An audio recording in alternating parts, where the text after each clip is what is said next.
So we are in day 8 of this war that has broken out between the state of Israel, which has carried out a campaign of relentless bombing of the Gaza Strip territory. At this moment, there are no indications whatsoever about the possibility of a ceasefire. The Israeli offensive still continues, and it is the Palestinian people who are caught in this grip of mindless violence that is unfolding. The Israeli Prime Minister has said that their retaliation is just a quote-unquote beginning in their long fight against Hamas. But bear in mind that although the Israelis say that they are fighting against Hamas, the price of this war is being paid by the Palestinian people. There is collective punishment of a mass of 2.3 million people who have been subjected to being cut away from access to food, water, electricity and fuel. The death toll continues to mount as more and more bodies are being pulled out from underneath the rubble of the buildings that have been bombed by the state of Israel. At this moment as we speak, at least about 2,215 Palestinian bodies have been pulled out from underneath the rubble since the fighting began. An estimated 1,300 Israelis have been killed. In the latest, according to reports, Saudi Arabia has suspended talks with Israel on possible normalization of ties. The Gulf Kingdom never recognized the state of Israel, and it also not joined the US brokered Abraham Accords back in 2020, which saw the Gulf neighbors establish formal ties with the state of Israel.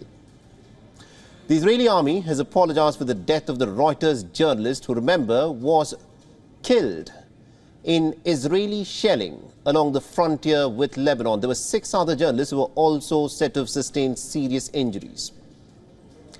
The Israeli Defense Forces say that they will allow for a safe passage for Gazans on 2 roads in the south in a 6-hour window. Believe it or not, a 6-hour window is what the IDF is now promising. This comes after more than 1 million Gazans have been ordered to in fact flee from their homes in northern part of Gaza and move into southern Gaza. This is what the Israelis are demanding of them. In a new statement, the IDF has asked the residents to evacuate without any delay as the threat of a possible ground invasion by the Israelis looms large over Gaza.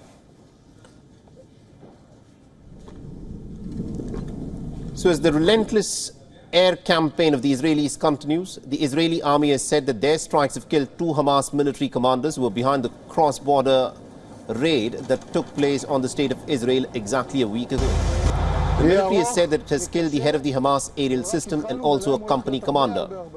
In a briefing, the IDF has said that their aim is very clear, which is to end this war by dismantling Hamas. But while the Israelis go about dismantling Hamas, it is the Palestinian people in the Gaza Strip who are being punished in a way that no one expected would happen. Now, the IDF has said that the situation on the northern border with Hezbollah is also very tense. According to reports, Israeli shelling has struck a Lebanese army observation post at the border, and this comes after the Israeli army suspected an armed infiltration from Lebanon. This is what they claim, but the journalist who was killed was clearly wearing a press brief, and 6 other journalists along with him have also been injured.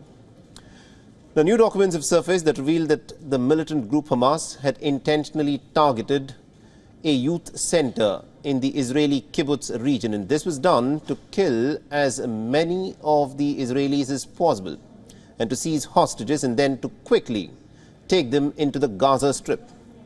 Now, these documents, as revealed by an American media channel, are labeled as top secret, and they also include some interesting maps that show as to how Hamas had planned to surround and infiltrate into these areas.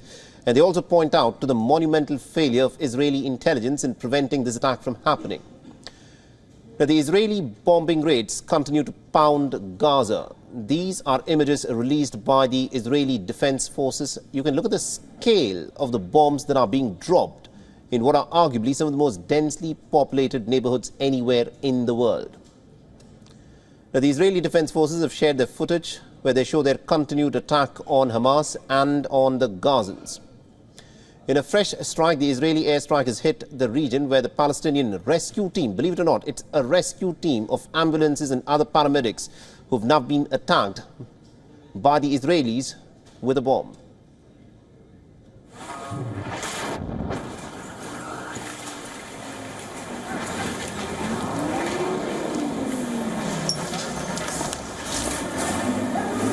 So despite the fact that it is the 8th day of the Israelis continuing with their relentless bombing, these are interesting scenes that have emerged where rockets have been fired from inside the Gaza Strip. There are new videos that have also emerged that show the gruesome attacks that Hamas has mounted last Saturday. A Hamas recorded video shows the Hamas fighters at the Nova Music Festival in Israel's Reem. The Hamas fighters were seen arriving at the site and then later shooting at portable toilets. According to Israeli claims, about 260 of these rave party festival goers were in fact killed in the attack by the Hamas fighters. Hamas has also released a video footage that shows the militants with captive Israeli children during the armed group's weekend cross-border rampage from the Gaza Strip.